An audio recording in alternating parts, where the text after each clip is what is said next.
ज्या पद्धतीमध्ये मनोजदादा जरांगे पाटलांनी पुन्हा एकदा उपोषणाची नौटंकीचं हत्यार उघडलंय, मला मनोजदादांना विचारायचं आहे, हे तुमच्या आकाचे आदेश आहेत का? मग आता हे समाजाला गंडवून, समाजाला फसवून हे पुन्हा एकदा उपोषणाची नौटंकी कशासाठी, हा प्रश्न माझा मनोज जरांगे पाटलांना आहे। ज्या पद्धतीमध्ये मनोजदादा जरांगे पाटलांनी पुन्हा एकदा उपोषणाची नौटंकीचं हत्यार उघडलंय, मला मनोजदादांना विचारायचं आहे, हे तुमच्या आकाचे आदेश आहेत का? ज्या पद्धतीमध्ये मागील 2 महिन्यात महाराष्ट्र यशस्वीपणे वाटचाल करतोय, ज्या पद्धतीमध्ये देवेंद्रजींच्या नेतृत्वात महाराष्ट्राची घोडदौड चालली आहे, दावोस सारख्या आंतरराष्ट्रीय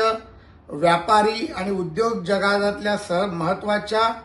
ठिकाणाहून 16 लाख कोटीपर्यंतची गुंतवणूक या राज्यामध्ये देवेंद्रजी आणू शकले, या राज्यातील प्रकल्प मार्गी लागू शकले, शेतकरी कष्टकऱ्यांचे प्रश्न सोडवायला त्यांनी पुढाकार घेतला, भगिनींना एक भाऊ म्हणून हात दिला आणि सर्वसामान्यांसाठी लढणारा हा नेता प्रत्येक समाजासाठी प्रयत्न करतोय। मग आता हे समाजाला गंडवून, समाजाला फसवून हे पुन्हा एकदा उपोषणाची नौटंकी कशासाठी, हा प्रश्न माझा मनोज जरांगे पाटलांना आहे। आणि ज्या पद्धतीमध्ये तुम्ही पुन्हा एकदा तो विषय काढताय, मनोज दादा, मी तुम्हाला सांगू इच्छितो, या बाबतीत मी तुम्हाला 1 वर्ष झालं आव्हान करतोय,